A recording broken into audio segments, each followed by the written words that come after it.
Après les titres, place au développement. Bienvenue à tous. Faut-il polémiquer au sujet de la tenue du 14e sommet de la francophonie à Kinshasa? Eh bien non, il n'en est pas question puisque le sommet aura bel et bien lieu dans la capitale congolaise en octobre prochain. Une raison pour s'en convaincre, le nombre toujours croissant des délégations au siège du comité national de l'organisation du 14e sommet. La dernière en date, c'est la délégation canadienne venue se rendre compte de l'état d'avancement des préparatifs. La délégation est répartie avec des bonnes impressions. Jules Mwamba.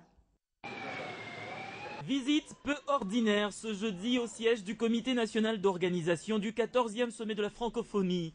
Bernard Valcourt, ministre d'État canadien à l'Agence de promotion économique atlantique et à la francophonie, tête d'une délégation canadienne, est venu se rendre compte de l'état d'avancement des préparatifs du sommet de Kinshasa. Je suis content de m'apercevoir que ça va très bien, que les progrès sont notables et qu'on devrait être prêt pour la tenue du sommet dès octobre. D'abord, c'est cet entretien avec le commissaire général à l'organisation du 14e sommet. Après avoir balayé de manière générale tout ce qui est fait, la délégation canadienne s'est intéressée à comment tout se prépare. Et pour cela, la délégation a conféré avec le comité exécutif de l'organisation du sommet de Kinshasa. Il est important pour le Canada de poursuivre son dialogue avec les Congolais à travers leur gouvernement, à travers la société civile et toutes ces institutions, pour s'assurer justement que nous portions ces valeurs-là partout à la face du monde et que lors du sommet qui va être tenu ici à Kinshasa, que la francophonie internationale puisse dire haut et fort qu'elle promouvoit ces principes-là. Kinshasa et Ottawa sont donc ensemble pour la réussite du sommet qui aura lieu en octobre prochain. C'est donc sans bémol et donc sur une note de satisfaction que la délégation du Canada est repartie. Les préparatifs, eux, sont déjà au point de non-retour. Et justement, à ce propos, le chef du gouvernement congolais, Matata Ponyo, a échangé ce jeudi à l'hôtel du gouvernement avec le ministre d'État canadien Bernard Valcourt. Au menu de la rencontre, les deux personnalités ont mis en exergue les différentes étapes et entré aux préparatifs du 14e sommet de la francophonie qui se tiendra à Kinshasa au mois d'octobre prochain. Les préparatifs de l'organisation du 14e sommet de la francophonie, prévu en octobre prochain à Kinshasa, capitale de la République démocratique du Congo, étaient au centre de ce tête-à-tête entre le chef du gouvernement de la RDC et son hôte Bernard Valcourt. Aux dernières nouvelles, les préparatifs vont bon train et il y a peu, une délégation de la République française a visité les différents sites devant accueillir les invités de ce sommet. Le sommet de la francophonie qui va être tenu ici à Kinshasa, c'est l'occasion pour tous les francophones de la communauté internationale de venir sur le sol africain pour proclamer encore notre attachement au principe que l'Organisation internationale de la francophonie défend, soit les valeurs fondamentales auxquelles nous souscrivons tous, à savoir le respect des droits de la personne, la règle de droit et la bonne gouvernance et bien sûr la démocratie. Le Premier ministre Matata Ponyo, qui a échangé avec le ministre canadien d'État, Agence de promotion économique et de la francophonie, Bernard Valcourt, a certifié son interlocuteur sur la réussite de ce sommet. Le Canada, l'une des plus grandes nations francophones dans le monde, voit d'un bon œil l'organisation du 14e sommet de la francophonie en Afrique, particulièrement en République démocratique du Congo. Une occasion pour la communauté francophone internationale de se réunir, de partager et de défendre les valeurs de la langue française. À présent, l'actualité économique du jour, le ministère des Finances, en partenariat avec le Fonds monétaire international, a organisé un séminaire sur les consultations au titre de l'article 4 de statut du FMI. C'était au petit Triano de l'Institut français dans la commune de la Gombe, en présence du gouverneur de la Banque centrale, Jean-Claude Massangou. Ces échanges entre le ministère des Finances, la Banque centrale et les fonds monétaires internationaux ont tourné sur la crise économique mondiale. Les organisateurs ont également parlé des risques et perspectives de l'économie en République démocratique du Congo, dont la marge budgétaire entre 2008 et 2010 a connu une forte baisse. Mais ils se félicitent des efforts fournis pour maîtriser l'inflation entre 2011 et 2012. Le ministre délégué chargé des Finances explique ici l'importance de ces séminaires. Ces concertations se tiennent jusque ce matin autour des perspectives d'évolution de l'économie, des économies subsahariennes dans le contexte d'une certaine incertitude de l'évolution au plan mondial. Et nous sommes en train d'aborder toutes ces questions par rapport à l'incidence qu'elles pourraient avoir sur notre propre économie en termes de croissance. Les gouverneurs de la Banque centrale, quant à lui, encouragent l'initiative. Nous avons établi nos politiques.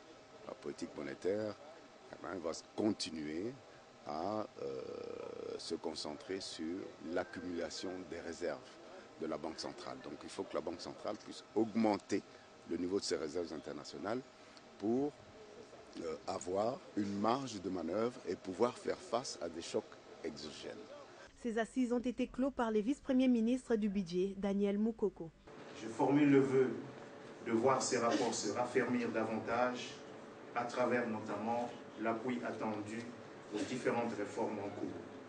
Sur ce, je déclare clos les travaux du séminaire sur les consultations au titre de l'article 4 du Fonds monétaire international. À l'issue de ces séminaires, les organisateurs ont invité les autorités congolaises à se conformer pour confronter les chocs de la crise mondiale qui peut générer à tout moment.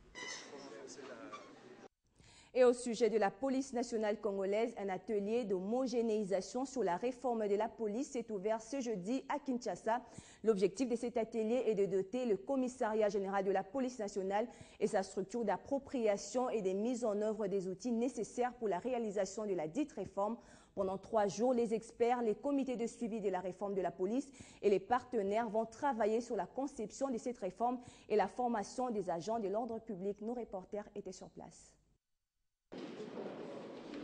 L'atelier d'homogénéisation de la réforme de la police s'est ouvert ce jeudi à l'hôtel Invest. L'objectif de cet atelier est de doter le commissariat général de la police nationale congolaise et sa structure d'appropriation et de mise en œuvre des outils nécessaires pour la réalisation de la dite réforme. Après les travaux de cette réforme, la nouvelle police devrait être civile et unique, professionnelle et au service du peuple congolais, opérant dans la transparence, la bonne gouvernance et proche de la population. Respecter les principes de la légalité dans l'exercice de ses missions, accorder la plus grande importance à la promotion des notions de la démocratie, l'état des droits, travailler au renforcement de la lutte contre la délinquance ainsi qu'à la protection de l'environnement. Son organisation et fonctionnement devraient tenir compte du nouveau découpage administratif du pays. Parmi les pistes clés de la réforme, la légalité, le rajeunissement, le professionnalisme par la réhabilitation et la construction des centres d'instruction et des écoles. Enfin, une bonne rémunération pour ces policiers. Pendant 3 jours, les experts, les comités de suivi de la réforme de la police et les partenaires de la réforme, notamment la mission EPOL et la MONUSCO, vont travailler sur la conception de la réforme et la formation des agents de l'ordre en RDC. On va parler de la situation sécuritaire dans l'est du pays. À présent, la République démocratique du Congo a demandé mercredi à l'ONU de mettre en garde le Rwanda au sujet de la présence des Rwandais aux côtés des rebelles et d'une conspiration. Situation qui évolue dangereusement vers un schéma de rupture de la paix et de la coopération entre les 2 États. Élément d'analyse avec Mathieu Kamongo. Plusieurs médias et organisations internationales en parlent. Il ressort que le territoire rwandais a servi à la préparation et à la perpétration d'une conspiration qui, après avoir commencé comme une simple mutinerie, évolue dangereusement vers un schéma de rupture de la paix entre les 2 pays de la région des Grands Lacs, souligne le courrier adressé au Conseil de sécurité par le ministre des Affaires étrangères de la RDC, Raymond Tshibanda. Le Conseil de sécurité doit rappeler le Rwanda à ses obligations internationales et exiger le retrait immédiat et sans condition de membres des forces armées qui se dissimuleraient dans les rangs de la rébellion. Cette lettre évoque la présence dans la province du Nord Kivu de 200 à 300 hommes, dont des Rwandais recrutés sur le territoire du Rwanda, d'où ils seraient partis pour renforcer le mutin congolais. Le Premier ministre congolais Matata Ponyo, en visite à l'Est, a palpé toute cette réalité. La présence de présumés rwandais parmi les mutins a été révélée après la fuite d'un rapport interne d'un groupe d'experts de l'ONU sur la RDC puis confirmé par l'ONG Human Rights Watch et l'ambassadeur de la RDC à l'ONU, Ileka Akoki, qui assure que les États-Unis ont bloqué la diffusion de ces rapports, ce que Washington nie. Une situation qui n'a pas laissé le président rwandais Paul Kagame indifférent. À travers une conférence de presse tenue à Kigali, selon RFI, il déclarait: Le Rwanda n'est pas la cause des problèmes du Congo. Ils existaient avant que je naisse. Avant d'ajouter, les problèmes congolais doivent être gérés par les Congolais. Et concernant la situation persistante de l'Est, si vous voulez arrêter Bosco Tangana, faites-le. Allez les chercher, je n'ai rien à voir avec lui. C'est là, alors que la ministre des Affaires étrangères rwandaise achevait au même moment 2 jours de discussions qualifiées de franches et enrichissantes avec les autorités congolaises pour une coopération entre les deux pays. Et dans le chapitre éducation, au primaire, l'enseignement sera désormais bilingue, articulant les langues nationales et la langue française, une première en RDC. Et ce jeudi, le ministre de l'enseignement primaire, secondaire et professionnel, Maker Mwangou, a officiellement lancé les activités du projet École et langue nationale en Afrique et en RDC. Suivez. Nous déclarons effectif dès ce jour le lancement du projet École et langue nationale et langue Afrique en République démocratique du Congo. L'enseignement bilingue en langue nationale et en français au primaire est un projet qui permettra non seulement une meilleure acquisition des connaissances de base et donc favoriser la maîtrise de la seconde langue, mais également l'enracinement des valeurs congolaises et l'ouverture au monde. Au niveau de l'éducation de base du primaire, pour la première, la deuxième, la troisième et la quatrième, certaines leçons puissent se donner vraiment en langue nationale.